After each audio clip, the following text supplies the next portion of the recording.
I know that the male folks will hate me with perfect hatred for this video, but I don't care. I'm born to speak the truth. So the battle for truth rages on. It doesn't matter the fire and fury my gender will unleash on me. All right. Well, as a passionate African I am, a chronic one, an unrepentant African, I want to air my view on the issue of women leadership. I'm not going to tell women to go into elective offices, elective positions in governance, but I want to tell them why they should seek elective offices in Africa. Since it is as clear as the moonlight that the male folk have failed and continually failed, and we continue to fail in so many of our African countries. Well, if you are a woman, feminine gender, gather here. This is a town hall meeting, which I'm sure is not the same thing as Balablu Bulaba, if you understand whatever that means. Okay, women should seek elective offices in Africa, elective positions. So why? What's the reason? Okay, now let's go back in time. When Baba Iyabo, OBJ, talking of Olusegun Obasanjo, was the number one citizen of Nigeria, she scouted or sought out for women that were worth their salt. Top among them was Ngozi Okonjo-Iweala, the World Bank boss. Have you forgotten Dora Akonyele, the NAFDAC woman? Eh?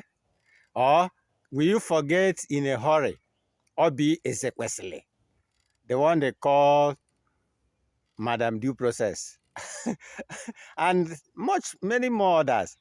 So when he scattered them out, he unleashed them on the male folk, and you knew how they held Nigeria to ransom, yes, with their good works. So if such people are still in existence in Africa, please go and vie for elective offices. Let's change the narrative. Let's change the story. The African story is heart-rending and ear-tingling and eyes-scratching. I mean, okay, let me go straight to the point. There's no need rambling and all that. One of the reasons is that women are more straightforward. Yes, they are more focused. They are not the kind of people that if you put something into their hands, they will begin to play Ludo or snake and ladder with it. I know there are few exceptions. Yes, there was a time one of our own, she was I will not mention her name, but history record has it. She was the House of Reps speaker in Nigeria. You know what happened? She was indicted in a fraud case and she went in for it. Either she was sacked or she resigned. That was the end of it. Not more than 2 years. What of the phonetic woman, that young lady that was rapping Queen's English, like nobody's business when she was made the Minister for Information? That's Kemi Adeosun. You saw what happened. The moment she was told that she didn't do her youth service in Nigeria, but she had the certificate, she resigned for integrity's sake and for conscience sake. But see the kind of mess our men are making. Yeah, a man can send 500 million naira prayer into another a woman's account. Yeah, you know what that means, and nobody will bat an eyelid because of it. A man can collect money for contract and give it to a woman, to his concubine, and that's the end of the game, even if the concubine refuses to play ball. A man can collect 500 million naira constituency votes and 500 million naira security votes from the federal coffers, but he will not account of any kobo from it. That's the main for you. And it's an unending. But the women can change the narrative. If you're a woman, say, yes, I can. So they are more straightforward and they are more focused. So whenever you indict them, it's very easy for them to chicken out. But men, hey, with their bold face, they will harden up. They will gang up against you with so many others. I'm not talking of all the men. At least I'm a man. I don't do that. But I'm only saying that that's what men are prone to doing. Because to them, after all, it's a man's world. But I want to say that it's not a man's world. It's our world, both man and woman. Okay, so that's the first point. They are more straightforward and they are more focused. What's the second point? The second point is that they are not easily enticed by anything.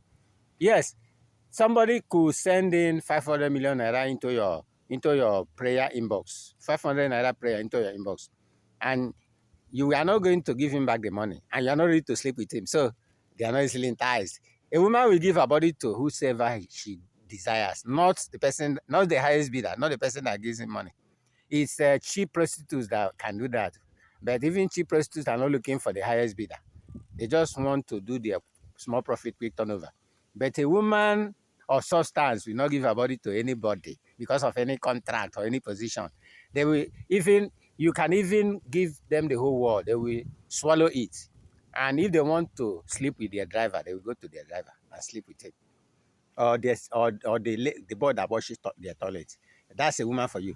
So when you give them position, and when you put them in positions of authority, don't think you can. It's an easy ride. No way. They will not compromise so easily. The third point is that they are compassionate. Yes, we remember with nostalgia the lady IBB's Ibrahim Babangida's first lady. That's Miriam Babangida. She was the proponent of the founder of Better Life for Rural Dwellers in her own time, First Lady. You know how she impacted the women folk and the children and the vulnerable in society. I don't think any woman has ever tried it since the inception. In fact, up to this republic. You know, Nigeria has so many republics. First Republic, Second Republic, Third Republic, and Fourth Republic. I don't know which republic we are in now. Tinubu's republic, perhaps. Okay, so they are compassionate. And we can see it in the life of Senator Natasha Akpoti, the woman of the moment. See, all the goodies she has done for her constituency, Kogi Central, Senatorial Zone, Senatorial Constituency in Kogi State. All the goodies she has done for them within 2 years. No senator has ever done 10% of it. Some senators have been there since 1999. I know some of them, you know them. But if you try to go towards the road leading to their home, you will, in fact, you will curse them, you will curse them, you will think that these ones are anathema.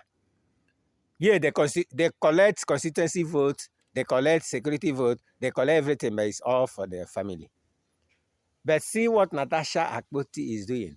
See the kind of empowerment she has given to the women folk in her constituency within a space of 2 years. Can you imagine if such a person becomes a governor tomorrow, governor of Kogi State? What will happen? No man will open his dirty mouth in that state again if she will ever mount the saddle of being the governor of Kogi State. Because for a senator to do all that she has done, you can imagine what a governor, executive governor will do with all the budgets, all the appropriation bills that they accumulate. Okay, so that's it. They are compassionate.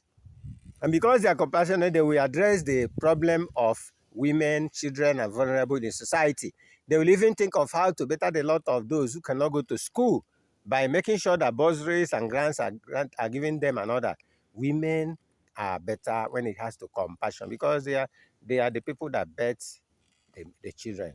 Okay, number 4 is that they are role models. So they will always want to answer, they will always want to lead by example so that other young people, other young girls will follow suit. Yes, that's what they do. That's what they are. So I've mentioned 4 points already if you've been following me. 4 reasons why women should seek elective offices in Africa. And one of them is that they are more straightforward and more focused. Number 2, that they are not easily enticed. Number 3 is that they are compassionate. Number 4 is that they are exemplary role models. Then number 5 is that they are accountable. I've mentioned accountability when I started in the first point. They are accountable. Yes, when you give them something, they will give good account of it. So that's it. And then let me close with this number 6, that because of their nature, because of the milk of human kindness in them, they are always ready to empower their women folk and the children in society and any other person. They know how to address key issues, health, education, and name it, self-reliance. And they will always ensure that it gets to the grassroots, unlike what we what most of our men folk are doing. So, well, let me stop so far. I just want to encourage all the women folk. If you are convinced that God can use you to better the lot of Africans, why not? We will give you our backing. Yes, we'll be campaigning for you right from this platform, this channel. And we do it free of charge, except you want to give us something to keep the ball rolling. But then we'll do it with the heart of our hearts, knowing that if it is good for Africa, it is good for me. Thank you.